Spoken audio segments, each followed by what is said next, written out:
You all reminded me that I was going to do a year follow-up on this toolbox from Harbor Freight. So here it is. Zero sponsorship on this box. I bought the box. Check out the original video where I went through all the specs, cost, all those kind of good things. But I figured I'd give you a review. It's been a little bit over a year, so I've settled into this box. I'm still working on the configuration, but I feel like I can better speak to how it's holding up. I am a do-it-yourselfer, so please keep that in mind as I give this review. But I have been very pleased with this toolbox. There are some cons which I'll go into here shortly, but overall, I would strongly recommend this box to anybody. The first being, which is not unique to this toolbox, is two features. One, these ball bearing slides. They make it really easy to move the drawers, hold a good amount of weight, and the fact that these drawers open completely.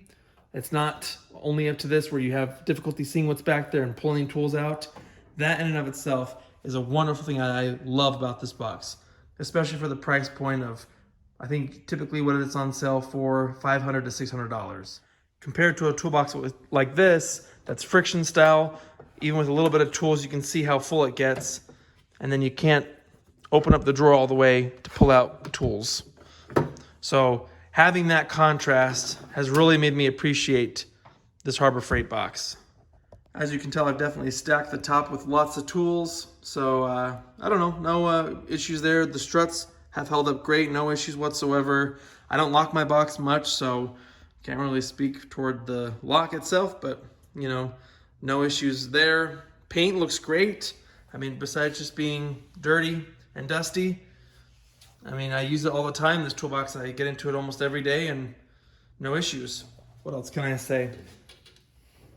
The drawers are deeper, which, you know, proves, I guess, a pro and a con. For example, you can see that this drawer, I personally would like to have maybe two shallow drawers rather than all the same kind of deeper drawers, just because like for screwdrivers and ratchets, I feel like there's a lot of wasted space and it'd be kind of nice to have two thin drawers. But you know, obviously I knew that going into this, but hindsight is 20/20, and that's one thing I would change. The rest of the drawers, as you can see, are kind of stacked high, so it's not really as big of a concern, but that is something I would definitely say would be nice, is a little bit more variety with the types of drawers. That way you can fill more tools and utilize this space, because that is unfortunate that you can kind of see it there. There's a good amount of space that maybe if we cut this drawer like a sandwich, fit a little bit more stuff. But what are you gonna do? I don't roll the box also that often, so I can't speak toward the, I guess, mobility of the toolbox. I have moved it a couple times and it's been completely fine, especially for all the tools that I have in there. But just keep that in mind that if you're planning to use this as a roll cart and actually move it around your shop, that I can't necessarily speak to that, but the casters seem great. It's holding the weight just fine, and this toolbox is pretty darn full. Again, maybe a similar concern with, you know, utilization of space. You know, they're pretty deep drawers, and I don't feel like I'm really maximizing all that space because only the bottom half of the drawer is being utilized. But I mean, that could just be a user error in terms of figuring out the best way to organize this. So if you have suggestions, definitely let me know. I did actually end up removing the handle, which I thought was nice. A lot of toolboxes you can do that on, so that's not really I guess a pro, because most of them can do it. But it is nice that for me, not having to waste that space here in my small shop to, you know, accommodate a handle. So that is nice that you can remove that if you need the space or if you're not planning on moving it. Or if you want to add a side tray, that is something else you can do. I'm trying to think as I open up these drawers if anything else comes to mind. You can say I've done a little bit of redecorating. Just trying to figure out how best to utilize the space.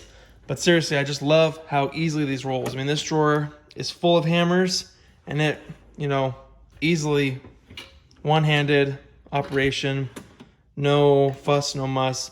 Whereas my older style toolboxes with the friction style would be absolutely atrocious trying to, you know, push this many tools.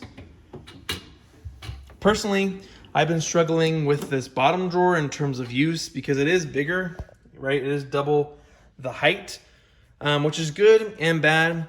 Bad in my opinion because it just, for me, becomes a space to just throw stuff in.